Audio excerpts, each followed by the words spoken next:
এই ঘটনাটি যেই সময়কার, সেই সময়ে ছোট্ট সুভাষ দিন রাত স্বামী বিবেকানন্দের সম্পর্কে নানান বই পড়ে তার প্রতি অনুপ্রাণিত হয় আর প্রতিনিয়ত যোগব্যায়াম শুরু করে। কিন্তু একটা সময় পর সে মনে করে জীবনে সঠিক পথে চলার জন্য কিংবা নিষ্কাম কর্ম করে যাওয়ার জন্য একজন সঠিক গুরুর ভীষণ প্রয়োজন। তাই সে ঠিক করে গৃহত্যাগ করে গুরুর সন্ধানে বেরোবে আর সঙ্গী হিসেবে সাথে নেবে হেমন্তকে। যেই বলা সেই কাজ।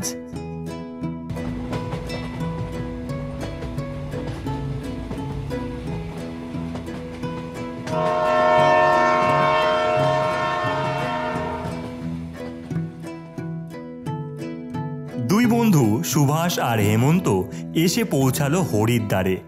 বেশ কিছুক্ষণ এদিক ওদিক ঘোরার পর কোনো গরুর তো খোঁজ মিললই না, বরং তাদের খিদে পেয়ে গেল। সুভাষ বলল, ভাই হেমন্ত, এবার যে খাবারের ব্যবস্থা করতে হবে। কেন ভাই, গরু পাওয়া হয়ে গেল বুঝি? শোনো হে, স্বামীজি বলেছেন খালি পেটে যে ধর্ম হয় না। ওই দেখো একটা হোটেল দেখা যাচ্ছে, ওখানেই চলো। আচ্ছা আচ্ছা, বেশ, তাই চলো।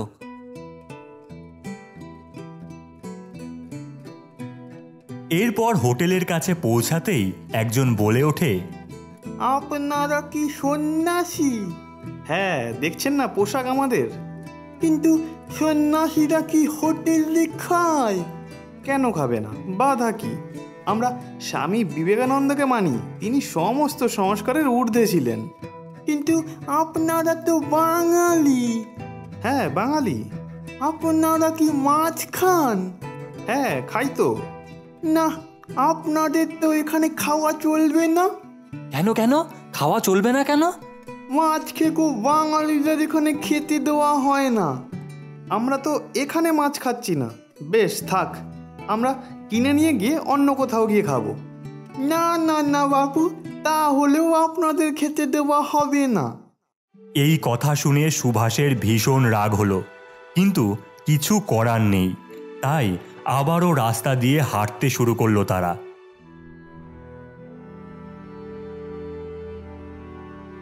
কিছুক্ষণ হাঁটার পর তারা দেখতে পেল সামনে একটা আশ্রম। হেমন্ত বলল, ওই দেখো সুভাষ, আশ্রম। খাওয়া তো জুটলো না, সেখানে গেলে গরু আর থাকার জায়গাও পাবো হয়তো। হ্যাঁ চলো, সেখানেই যাওয়া যাক। আশ্রমে পৌঁছাতেই সুভাষ বলে উঠল, আমরা কি এখানে থাকতে পারি? তোমরা কি বাঙালি? এই কথা শুনে সুভাষ গর্বের সাথে বলল, হ্যাঁ, আমরা বাঙালি। ওরে বাবা! কেন, বাঙালিদের ভয় কিসের? তারা মাছ খেকো তাই? না না, তারা বোমা ছড়ে, তারা বিপ্লবী, যে ইংরেজকে তাড়াতে চায়। কিন্তু আমরা তো বিপ্লবী নই। না না, অমন সব বিপ্লবীরাই গুলি বোমা ছুড়ে এসে এখানে সন্ন্যাসী হয়ে থাকে। ওই সব এখানে হবে না বাপু, তোমরা চলে যাও। আবারও কিছুই মিলল না তাদের। আর বাঙালি নাম শুনলেই যেন দুই হাত ওপরে তুলে দিচ্ছে। খাবার আর থাকার জায়গা তো দূরেই থাক। অতঃপর আবারও রাস্তা দিয়ে হাঁটতে লাগলো তারা। কিছুক্ষণ যেতেই সুভাষ হেমন্তকে বলল, সন্ন্যাস করতে এসেও বিপ্লববাদের কথা শুনছি। হরির দ্বারে যে নিয়ে যাবে, হরিদ্বারে সেই গুরুই তো মিলল না হে। হেমন্ত বুঝল চারিদিকে ছড়িয়ে থাকা এই জাতিভেদ সুভাষের মনে তীব্র রাগ জন্ম নিয়েছে। কিছুটা হাঁটার পর একটা ছাওয়া দেখে সেখানে বসে তারা। পাশে বসে থাকা একজন বৃদ্ধাকে দেখে তার উদ্দেশ্যে সুভাষ বলে, মা, কিছু খাবার দিতে পারো? বলি, সকাল থেকে হেঁটেই চলেছি, কিছুই জোটেনি। বৃদ্ধা কোনো কিছু না বলেই একটা তরমুজের টুকরো দিলেন সুভাষের হাতে।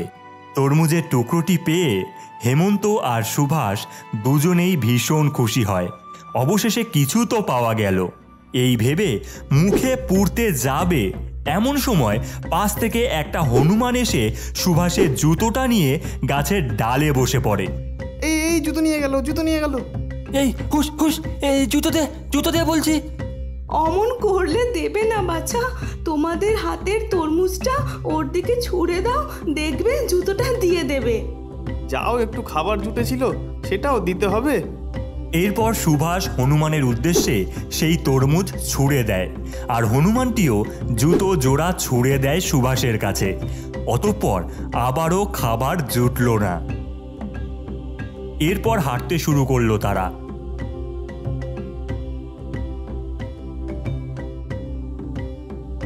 অনেকটা সময় ধরে হাঁটার পর তারা তৃষ্ণার্ত হয়ে পড়ে, জল তেষ্টা পায় তাদের। কিছুটা যেতেই দেখে একটা কুয়ো রয়েছে সামনে। কুয়োর সামনে থাকা বালতি দিয়ে জল তুলতে যাবে, এমন সময় একজন ব্রাহ্মণ এসে জিজ্ঞেস করলেন, বলি তোমরা কোন জাত? কেন, তাতে কি আসে যায়? যদি বামুন হও তাহলেই এই কুয়ো থেকে জল খেতে পারবে, আর যদি না হই? তাহলে পারবে না। কেন, তৃষ্ণা কি শুধু বামনদেরই পায় নাকি? এই জল আমরা খাবো না হেমন্ত, চলো। এই বলে তীব্র রাগ আর জেদ নিয়ে সেখান থেকে চলে যায় সুভাষ আর হেমন্ত। হেমন্তকে উদ্দেশ্য করে সুভাষ বলে, আচ্ছা হেমন্ত, ধর্ম বড় নাকি সংস্কার? সুভাষ, আমার মনে হয় পরাধীনতা শুধু মানুষকেই ছোট করে না, ধর্মকেও শেষ করে দেয়। ঠিকই বলেছো তুমি। দেশের স্বাধীনতা না এলে আমাদের মনে চেতনা কখনোই আসবে না। চলো বাড়ি ফিরে যাই। সেই সময় দাঁড়িয়ে সুভাষ বুঝতে পেরেছিল যে পরাধীনতা দেশকে গ্রাস করছে। মানুষ শুধু জাতিভেদ বর্ণভেদে আটকে আছে, তাই যে করেই হোক স্বাধীনতা আনতে হবে দেশে। এমন ধরনেরই আরও কিছু ছোট্ট সুভাষের ঘটনা শেয়ার করি তোমাদের কাছে। সুভাষ যখন র্যাভেন্স কলেজিয়েট স্কুলের ছাত্র, সেই সময় ব্রিটিশ সরকার সখারাম গণেশের লেখা দেশের কথা ইতিহাসের বইটি বন্ধ করে দেয় আর বলে, এই শোনো সকলে, এইবার থেকে তোমরা সবাই ইংল্যান্ডস ওয়ার্ক ইন ইন্ডিয়া পড়বে, বুঝলে?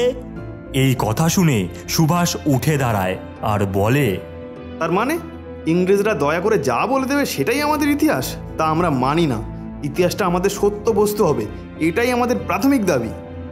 এই কথা শুনে ব্রিটিশ ম্যাজিস্ট্রেট এবং স্কুলের শিক্ষক সেখান থেকে বেরিয়ে যায় আর ওপর মহলে নালিশ করে আর এই ঘটে যাওয়া ঘটনা ব্যক্ত করে।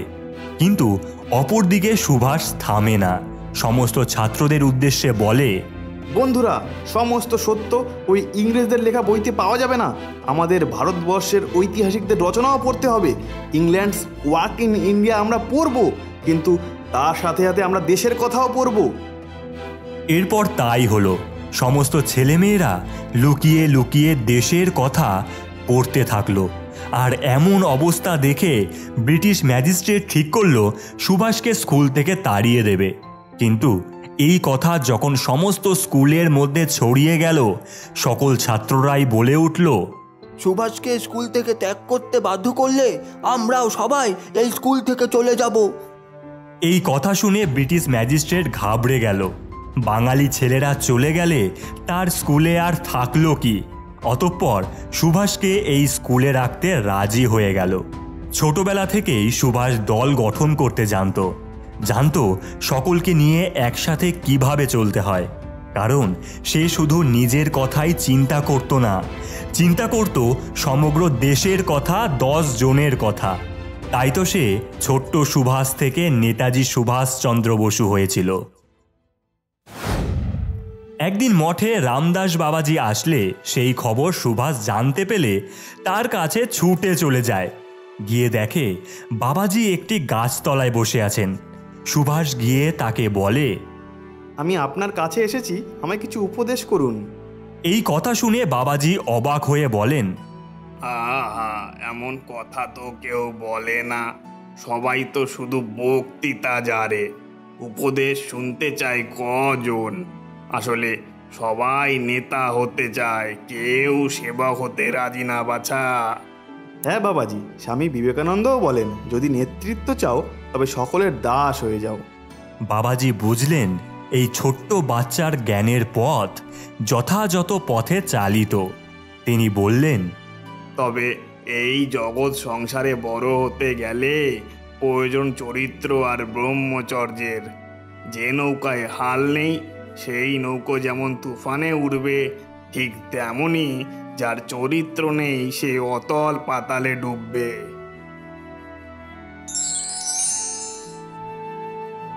বন্ধুরা, ছোট্ট সুভাষ বুঝেছিল যে নেতৃত্ব দিতে হলে আগে দাস হতে হয়। তাই তো সে সমগ্র ভারত মায়ের দাস হয়েছিল, আর তার জন্যই নেতৃত্ব দিতে পেরেছিল। এখনকার নেতাদের তো আমাদের দাস কিভাবে করা যায় সেই নিয়েই চিন্তা, তাই আর তাদের ওই নেতা হয়ে ওঠা হলো না। ছোট্ট সুভাষ অনুপ্রাণিত হয়েছিল স্বামী বিবেকানন্দের থেকে। তাই দিন শেষে আমরা কাকে দেখে অনুপ্রাণিত হচ্ছি সেটাও আমাদের ভাবা উচিত।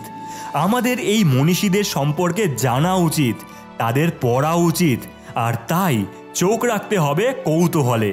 দেখা হবে পরের কোনো ভিডিও নিয়ে। কৌতূহলের পাশে থাকুন। ধন্যবাদ।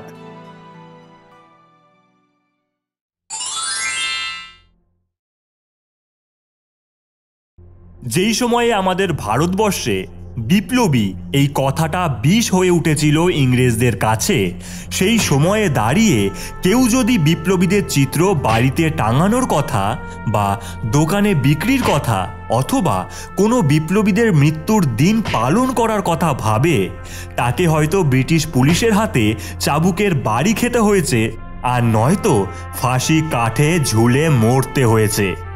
এমন সময় সুভাষ নামে একটা ছোট্ট ছেলে, যে কিনা তার পড়ার ঘরে ক্ষুদিরাম বসু থেকে শুরু করে কানাইলাল দত্ত, সত্যেন্দ্রনাথ দত্ত, প্রফুল্ল চাকি, আবার বিবেকানন্দকেও টাঙিয়ে রেখেছে।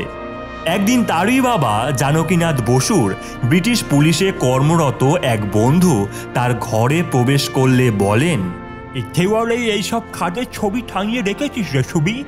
কি দেখছি আমি? ছবিগুলো দেখে চেনা যাচ্ছে না? একটু কাছে গিয়ে দেখুন। নাকি কাছে যাওয়ার মতো সাহস নেই? যদি মাথার খুলিটাই উড়ে যায়?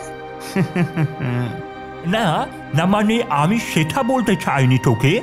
তবে আরে যান সামনে, এরা কেউ বেঁচে নেই, কিচ্ছু হবে না। না, সবাই সমান, মরেও মরতে চায় না যায় এরা। কিন্তু কিন্তু তোর পড়ার ঘরের এই ছবি কি করছে ছবি? এইসব ছবি রাখার যে নিয়ম নেই তা নিশ্চয়ই জানা আছে তোর। হ্যাঁ জানা আছে, তবে আপনার কি মনে হয় ব্রিটিশদের জন্য এক বাঙালি হয়ে আর এক বাঙালিকে গ্রেপ্তার করা সাজে? পুলিশ তার কর্তব্য করে ছবি, বাঙালি হোক কিংবা অবাঙালি। তুই তোর কর্তব্য করিস না? হ্যাঁ করি তো। কি তোর কর্তব্য? পড়াশোনা করা, পরীক্ষায় প্রথম হওয়া, মাতা পিতার আদর্শে বড় হওয়া। অবশ্যই অবশ্যই, তবে মনটা তাতেই দে, রাজনীতিতে নয়। এই কথা বলে পুলিশ অফিসারটি সেই ঘর থেকে বেরিয়ে যান। এরপর বৈঠকখানার সামনে আসায় জানকীনাথ বসুর সঙ্গে সাক্ষাৎ হলে তাকে বলেন, আপনার বাড়িতে দেখি রাজনীতি ঢুকেছে। রাজনীতি? তার মানে শুধু রাজনীতি নয়, বলতে পারেন রাজদ্রোহ। এই ছেলে তো সব বিপ্লবীদের ছবি টাঙিয়েছে ঘরে। যত তাড়াতাড়ি সম্ভব সেগুলো জ্বালিয়ে ফেলুন। আসি। তাই হলো। সুভাষ বিকেলে ঘরে প্রবেশ করে দেখল ক্ষুদিরাম, প্রফুল্ল চাকি, তাদের কোনো চিত্রই সেখানে নেই। শুধু রয়েছে বিবেকানন্দের ছবি। হয়তো তাকে সরানোর মতো ক্ষমতা কারণ নেই। বাড়ির চাকরকে প্রশ্ন করে জানতে পেরেছিল তার বাবাই সরিয়েছেন। অতএব কোনো কথাই থাকে না এরপর। দিনটা ছিল 10ই আগস্ট। ছোট্ট সুভাষ ছুটে চলেছে এক দোকান থেকে আর এক দোকান। না, কিছুতেই পাচ্ছে না সে। কিন্তু খুঁজছে কি? ক্ষুদিরাম বসুর চিত্র। পরের দিন অর্থাৎ 11ই আগস্ট, যে ক্ষুদিরামের মৃত্যুদিন, সবাই ভুলে গেলেও সে ভুলতে পারে না। তার মনে যে তীব্র জেদ, ব্রিটিশদের এই আইনকে সে মানতে চায় না। এসব 7-5 ভাবছে, হঠাৎই সে দেখে তার সামনে একটি বয়স্ক লোক দাঁড়িয়ে। সেই লোকটি জিজ্ঞেস করলো তাকে, এই বাবা, কি খুঁজছো তুমি? আগে ক্ষুদিরাম বসুর চিত্র কোথাও পাচ্ছি না, আপনি দিতে পারবেন? কিন্তু ওই চিত্র নিয়ে তুমি কি করবে? ওই চিত্র নিজের কাছে রাখা অর্থাৎ আইনের বিরুদ্ধে এ তুমি জানো না? বা আরে, আমার দেশ নায়ককে আমি ভালোবাসবো তাতে কার কি? এই কথা শুনে বয়স্ক লোকটি ভাবেন, এই ছেলে আর 5টি ছেলের মতো না। এই ছেলের চোখে জ্বলছে দেশত্ববোধ, দেশপ্রেম। এই ছেলেকে থামাতে পারে এমন সাধ্যি কার আছে এই জগতে? এমন সময় সেই বয়স্ক লোকটি তার ঝোলা থেকে ক্ষুদিরাম বসুর চিত্র বার করে সুভাষকে দেয়। সুভাষ সেই চিত্র পেয়ে বলে, আপনাকে অনেক ধন্যবাদ। এরপর সেই চিত্র নিয়ে সুভাষ পৌঁছায় তার বিদ্যালয়ে। বিদ্যালয়ে প্রবেশ করে সুভাষ তার বন্ধুদের উদ্দেশ্য করে বলে, বন্ধুগণ, বন্ধুগণ, এই চিত্রটি কার তোমরা জানো? ক্ষুদিরাম বসুর। হ্যাঁ, ঠিকই বলেছ। ইনি প্রথম দেশ মাতার মুক্তির জন্য প্রাণ দিয়েছিলেন 11ই আগস্ট, অর্থাৎ কালকের দিনটিতে। তাই আমাদের প্রত্যেকের উচিত এই গভীর শোকের দিনটি পালন করা। কিভাবে করব? উপোস করব, বাড়িতে রান্না হলেও খাবো না, আর হোস্টেলে রান্না হলেও কেউ খাবো না। রাজি? বলো তোমরা রাজি? রাজি।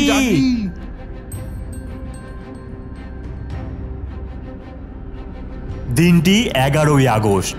রেভেন্স কলেজিয়েট স্কুলে উনুন ধরল না, সামান্য জলটুকুও গরম হলো না। সকল ছাত্রছাত্রী ক্লাস করছে, কোনো আক্ষেপ নেই, কোনো জোড়াজুড়ি নেই, শুধু মান্যতা ছিল ছোট্ট সুভাষের উক্তি। কেউ জলটুকুও পান করেনি সেদিন। গাছতলায় দলে দলে বসে ক্ষুদিরাম সম্পর্কে আলোচনা হচ্ছে আলিপুর বোমা মামলা নিয়ে। হঠাৎই বিদ্যালয়ের প্রধান শিক্ষক বেনি মাধব সেখানে উপস্থিত হয়ে সকলকে বাহবা দিয়ে সুভাষকে ডেকে জিজ্ঞেস করেন, সুভাষ, তুমি কি ইংরেজের উপর রাগ করে স্বদেশী হবে, নাকি স্বদেশের জন্য স্বদেশী হবে?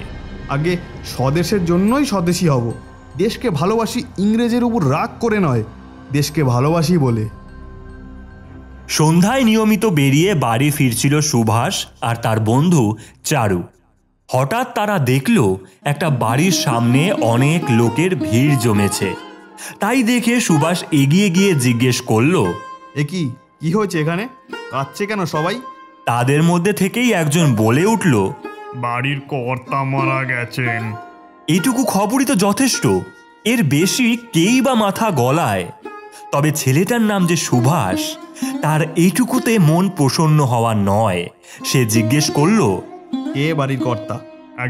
একজন বাঙালি মুহুরি। কখন মারা গেছেন? সকালের দিকে মারা গেছেন। সকালের দিকে? তা এখনো মৃতদেহ শ্মশানে নিয়ে যাওয়া হয়নি কেন? আসলে ভদ্রলোক বসন্ত রোগে মারা গেছেন, তাই কেউ ছুতে চাইছে না। ছুতে চাচ্ছে না? তাই আপনারাও দাঁড়িয়ে দাঁড়িয়ে দেখছেন? বাহ, এত কুসংস্কার! দেখি সরুন, কেউ না যাক, আমি নিয়ে যাব কাঁধে করে। এই কথা শুনে পাশ থেকে একজন জিজ্ঞেস করল, এই বালকটি কে? আগে সরকারি উকিল জানকীনাথ বসুর ছেলে। এই কথা শোনার পর ভিড় থেকে এক বৃদ্ধ বলে উঠল, এই তো অনেক বড় ভদ্রলোক রে। এই শুনে একটা যুবক বলল, আমিও যাবো তোমার সাথে। এরপর একে একে অনেকেই যেতে ইচ্ছে প্রকাশ করলো। তারপর সুভাষ সামনে ও পেছনে মৃতদেহ কাঁধে নিয়ে সকলে সৎকারের উদ্দেশ্যে রওনা দিল। আসলে সুভাষ ছোট থেকেই বিবেকানন্দের আদর্শে বড় হয়েছে। সে বিশ্বাস করে পরসেবাই হলো ঈশ্বর সেবা। পরোপকার করলেই পুণ্য, আর পরপীড়ন করলেই পাপ। ম্যাট্রিকুলেশন পরীক্ষায় বাংলা অবশ্য পাঠ্য করে দেওয়ায় সুভাষকে প্রোটেস্ট্যান্ট ইউরোপিয়ান স্কুল ছেড়ে রেভেন্স কলেজিয়েট বিদ্যালয়ে ভর্তি হতে হয়েছিল। আর ইউরোপিয়ান স্কুলে পোশাক ছিল সাহেবি কোট আর প্যান্ট। তাই স্বভাবতই এই বিদ্যালয়ে প্রথম দিন এসে সুভাষ দেখেছিল সকল ছাত্ররাই ধুতি পরে আছে, অর্থাৎ দেশের পোশাক পরে রয়েছে, আর সে পরে রয়েছে বিদেশি কোট আর প্যান্ট। এই দেখে একজন ছাত্র বলে উঠল, আচ্ছা, তুমি এই পোশাক কোথা থেকে পেলে? এই পোশাক আমার আগের স্কুলের, এটাই আমাদের ইউনিফর্ম। এ মা, সেখানে আমাদের দেশের পোশাক কেউ পরে না? না, সেখানে এই পোশাক কেউ পরে না। এরপর সুভাষ বাড়ি ফিরে রাতে পড়তে বসে। পড়তে বসলে সে হঠাৎই চিন্তা করে, সে পরের দিন থেকে তার দেশের পোশাক অর্থাৎ ধুতি পরেই বিদ্যালয়ে যাবে। যেই ভাবা সেই কাজ। পরের দিন সুভাষ ধুতি পরে বিদ্যালয়ের উদ্দেশ্যে রওনা দেবে। এমন সময় তার বাবা জানকীনাথ তাকে ডেকে জিজ্ঞেস করেন, সুভাষ, এই তুমি স্কুলেই যাচ্ছ? হ্যাঁ বাবা। কিন্তু এই পোশাক কেন? এই পোশাকই তো ভালো বাবা। এতদিন তো কোট আর প্যান্ট পরে স্কুলে যেতে। তখন যে সাহেবদের স্কুলে পড়তাম বাবা। তা সাহেবি পোশাকটা কি ভালো নয়? কিন্তু এ আমাদের জাতীয় পোশাক বাবা। আর সব ছেলেরা কি পরে স্কুলে আসছে? সবাই তো এমনই পোশাকই পরে। আমিও ওদের একজন। আমি কেন সাহেবি পোশাক পরে ওদের থেকে আলাদা হয়ে থাকবো বলো? বেশ ভালো কথা, তবে তাই যেও। তাই হলো। এরপর সুভাষ ধুতি পরে তার বিদ্যালয়ে যায়। সেখানে তাদের প্রধান শিক্ষক বেণীমাধব তাকে উদ্দেশ্য করে বলে, কি ব্যাপার সুভাষ, তুমি আগের দিন অন্য পোশাক পরে এসেছিলে তো? হ্যাঁ স্যার, কিন্তু আমি বুঝেছি এই স্কুলে পড়ার সমস্ত ছাত্রদের মতনই আমিও একজন, তাই এই স্বদেশি পোশাকই পরে আসলাম আজকে। বাহ, দেশপ্রেম খুবই ভালো সুভাষ। তা এই বুদ্ধি তোমায় কে দিল? আগে আমি নিজেই অনুভব করেছি স্যার। যেখানে সুভাষ ইউরোপিয়ান স্কুলে সাহেবি পোশাক পরিচ্ছদ পরেও দেশের পোশাকের প্রতি প্রেমে পড়েছিল, সেখানে আমরা পাশ্চাত্যকেই গ্রহণ করতে চাই আর দেশের সমস্ত কিছুই ত্যাগ করতে চাই। সেই ছোট্ট সুভাষের দেশপ্রেম থেকে আমার আপনার সকলকেই শেখা উচিত। তাই এমনই ঘটনা বারবার আমি আপনাদের কাছে তুলে ধরতে চাই। এমনই আরও জানতে চ্যানেলটিকে সাবস্ক্রাইব করুন আর কৌতূহলের পাশে থাকুন। দেখা হচ্ছে পরের অন্য কোনো ভিডিওতে। ধন্যবাদ।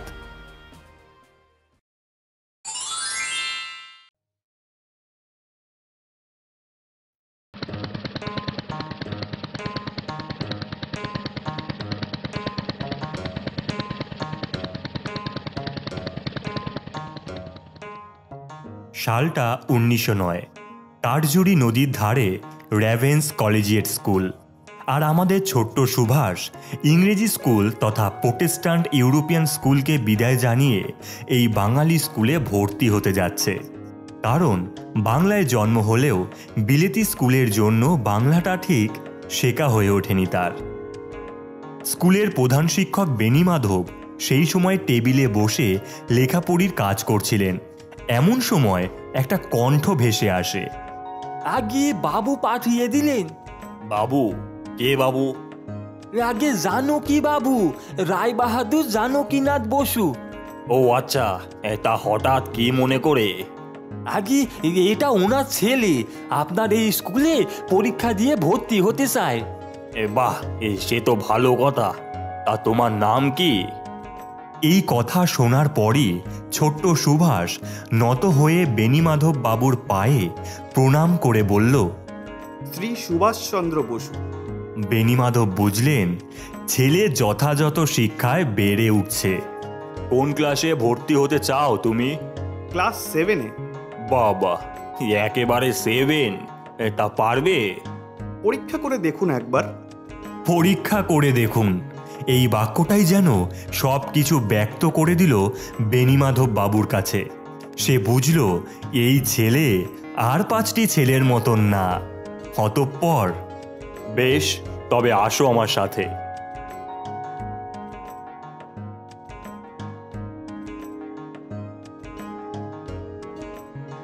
এরপর বেণীমাধব বাবু সুভাষকে নিয়ে 7ম শ্রেণীর ক্লাসে প্রবেশ করে এবং সকলের উদ্দেশ্যে বলে, সকলেই শোনো, এই ছেলে সুভাষচন্দ্র বসু আজ থেকে তোমাদের শ্রেণীতেই পড়াশুনো করবে তোমাদের সাথে, কেমন?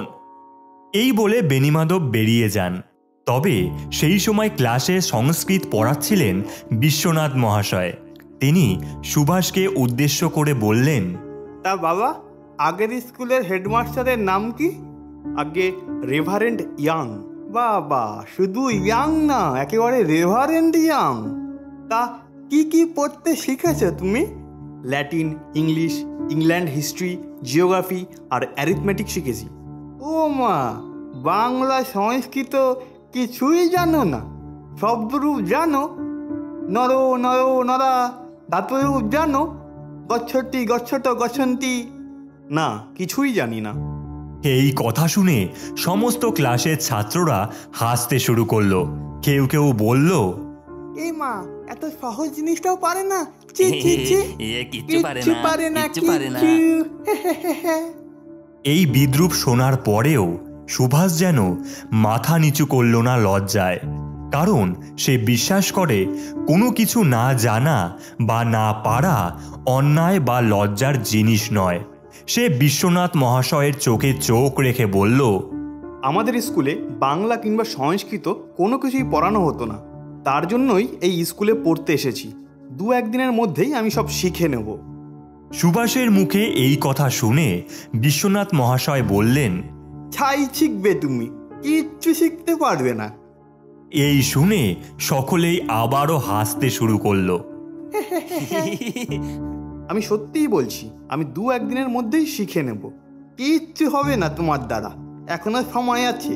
প্রধান শিক্ষককে গিয়ে বলো নামটা কাটিয়ে নাও। এমন কথা শুনে সুভাষের মনে জন্ম নিল তীব্র জেদ। সে মনে মনে ঠিক করল সে কখনোই হারতে পারে না। ঠিক তাই হলো। নিয়ম করে প্রতিদিন সে স্কুল থেকে ফিরে খাওয়া দাওয়া করে পড়তে বসে। সারা রাত জুড়ে সে পড়তে থাকে। মা বাবা কারোর কথা সে না শুনে শুধু এক মনে পড়তে থাকে। এ যেন এক প্রতিজ্ঞা, আর এই প্রতিজ্ঞার তার সঙ্গী এই টিম টিম করে জ্বলতে থাকা হ্যারিকেন। এরপর একদিন স্কুলে হই হই শুরু হলো। তার কারণ সেই দিনটা ছিল পরীক্ষার ফলাফলের দিন। বেণীমাধব মহাশয় বিশ্বনাথকে ডেকে সর্বসম্মুখে জিজ্ঞেস করলেন, এই যে বিশ্বনাথ বাবু, তাই এইবার পরীক্ষায় সর্বপ্রথম স্থান কে পেয়েছে? আগে সুভাষ স্যার। কি বলছো? সুভাষ প্রথম হয়েছে? বাংলা আর সংস্কৃতে কত পেয়েছে? আগে 100-তে 100। আপনি সুভাষকে সংস্কৃতে 100-তে 100 দিলেন? কি করবো বলুন, 100-তে তো আর 110 দিতে পারি না। ভাবা যায় যেই শিক্ষক বলেছিল তার দ্বারা কিছুই হবে না, সেই শিক্ষকই তাকে 100-তে 100 দিয়েছে। এটাই ছিল ছোট্ট সুভাষের প্রতিজ্ঞা, যা সময়ের সাথে মিলিয়ে যায়নি, বরং আরও দৃঢ় হয়েছে। আবারও সমগ্র বাংলা জুড়ে যখন বসন্ত রোগ মহামারী সৃষ্টি করেছে চারিদিকে, জায়গায় জায়গায় মানুষেরা মরে পড়ে আছে, তাদের মুখে জল তুলে দেওয়ার জন্য কিংবা মৃতদেহগুলো সৎকারের জন্য কেউ এগিয়ে আসছে না, পাছে সে যদি আক্রান্ত হয়ে যায়। জাত ধর্ম নির্বিশেষে সকলেই যেন আক্রান্ত। এমন সময় একদিন গ্রীষ্মের সন্ধ্যায় স্কুল ছুটিতে ছোট্ট সুভাষ যোগ ব্যায়াম করছিল। সুভাষ, সুভাষ, ওদিকে সর্বনাশ হয়ে গেছে, দেখবি চ। কি হয়েছে চারু, আমায় বল। আরে এই রহিম চাচাদের বস্তিতে আগুন লেগেছে, আর কত মানুষজন বসন্ত রোগে মারাও গেছে। তাহলে তো আমাদের এক্ষুনি যেতে হবে, আর সেই আগুন নেভাতে হবে যে করেই হোক। কিন্তু কিন্তু সুভাষ, সেখানে সেখানে বসন্ত ছড়িয়ে আছে যে। চিন্তা করিস না চারু, এখনই চল। এরপর সুভাষ তার আরও কিছু সহকারীকে নিয়ে সেই বস্তিতে উপস্থিত হয়। চারিদিকে আগুন জ্বলছে, মানুষজন ছুটছে, তবে কেউ কাউকে স্পর্শ করছে না। এমন সময় সুভাষের চোখ পড়ে বসন্ত রোগে আক্রান্ত এক বৃদ্ধা পড়ে গিয়েছে, উঠতে পারছে না, তবে সাহায্য চাইছে সে। এমন সময় সুভাষ আর তার বন্ধুরা এগিয়ে যায় এবং বৃদ্ধা মাকে ধরে উদ্ধার করে নিয়ে আসে। তবে আগুন যে জ্বলেই চলেছে। এরপর সুভাষ বলল, শোনো সবাই, এই মুহূর্তে আমাদের সবার একসাথে হয়ে কাজ করতে হবে। জাত ধর্ম সব কিছু ভুলে গিয়ে এই আগুন নেভাতে হবে। এই ছোট্ট বাচ্চার মুখে এই কথা শুনে উপস্থিত লোকেরা অবাক হলো। তাদের মধ্যে একজন বলে উঠল, আমিও আছি তোমাদের সাথে। এরপর আরও একজন বলল, আমিও আছি তোমার সাথে। এরপর একে একে সবাই কাঁধে কাঁধ মিলিয়ে সুভাষের সাথে সেই বস্তিতে জ্বলতে থাকা আগুন বুঝিয়ে দেয়। এরপর সুভাষ বাড়িতে পৌঁছালে তার বাবা জানকীনাথ বসু বলেন, এ রোগ বড় ভয়ানক আর সংক্রামকও। তোমারও হতে পারে, তুমি সেটা জানো? এর সংস্পর্শে যেতে তোমার ভয় করলো না সুভাষ? এ রোগ যে সংক্রামক সে আমি জানি বাবা। আমি রোগের ভয়ে যদি রোগীর সেবা না করি তাহলে রোগ সারবে কি করে? এই উত্তর যেন জানকীনাথ বসুর মনকে কাঁদিয়ে তুলল। সে বুঝল এই ছেলে এই সমগ্র জগতের ছেলে। এই ছেলে সমগ্র জগৎটাকে পরিবার মনে করে, মা মনে করে। তাই তো জাত ধর্ম নির্বিশেষে সকলের যত্ন করতে ছোটে। একদিন সকালবেলায় ছোট্ট সুভাষের ঘরে এসে তার মা প্রভাবতী দেবী দেখলেন যে সুভাষ ঘরের মধ্যেই নেই। তবে বই রাখার শেলফে বেশ কতগুলো পিঁপড়ে লাইন দিয়ে ওপরে উঠছে। এর কারণ সন্ধান করতে গিয়ে তিনি দেখেন সেই বইয়ের পেছনে রয়েছে 3টে রুটি। এই দেখে তিনি ভীষণ রেগে যান। আর সেই সময় সুভাষ ঘরে প্রবেশ করে। তাকে দেখে তিনি বলেন, হ্যাঁ রে, স্কুলে বুঝি এখন তোদের চুরিবিদ্যা দেওয়া হচ্ছে? কই না তো মা, এমন কথা তুমি বললে কেন? তুই চুরি করে রুটি খাচ্ছিস? তোর বইয়ের পিছনে রুটি কেন? মা, আমি রুটি চুরি করিনি। প্রতিদিন সকালে এক ভিক্ষুক রাস্তা দিয়ে হেঁটে যান, তাকে দেখলে আমার বড্ড মায়া হয়। তিনিও তো আমার বাবার মতোই, তাই আমার সকালের জল খাবার থেকে অতিরিক্ত খাবারগুলো বাঁচিয়ে আমি তাকে দিই। কিন্তু কিন্তু কি সুভাষ? 3 দিন হলো তিনি আসছেন না, তাই ওই রুটিগুলো জমা হয়ে গেছে মা। ছেলের মুখে এই কথা শুনে প্রভাবতী দেবী বললেন, গরিব মানুষদের জন্য তোর মনে এত দয়া মায়া? এমনটা যেন তুই সারা জন্ম ধরে থাকিস বাবা। হ্যাঁ, এমনই ছিল আমাদের সুভাষ। যেখানে আমরা প্রয়োজনে শুধু অন্যের থেকে নিতে পারলেই বাঁচি, সেখানে এই ছোট্ট ছেলেটি অভুক্তদের নিজের খাবার থেকেও খাবার দিতে পিছু পা হতো না মানুষের কষ্টে ঝাঁপিয়ে পড়তে। কারণ তিনি যে স্বামী বিবেকানন্দকে তার আদর্শ মেনেছিলেন। এই দেশ সুভাষের তৈরি দেশ, যেখানে রয়েছে তার আবেগ, মানুষের প্রতি ভালোবাসা, যেখানে জাতিভেদের জায়গা নেই, বর্ণভেদের জায়গা নেই। তাই এই মানুষদের কথা বারবার বলা দরকার, জানা দরকার, তাদের বোঝা দরকার। তাই দেখা হচ্ছে নতুন কোনো ভিডিওতে। সঙ্গে থাকুন, কৌতূহলের পাশে থাকুন। ধন্যবাদ।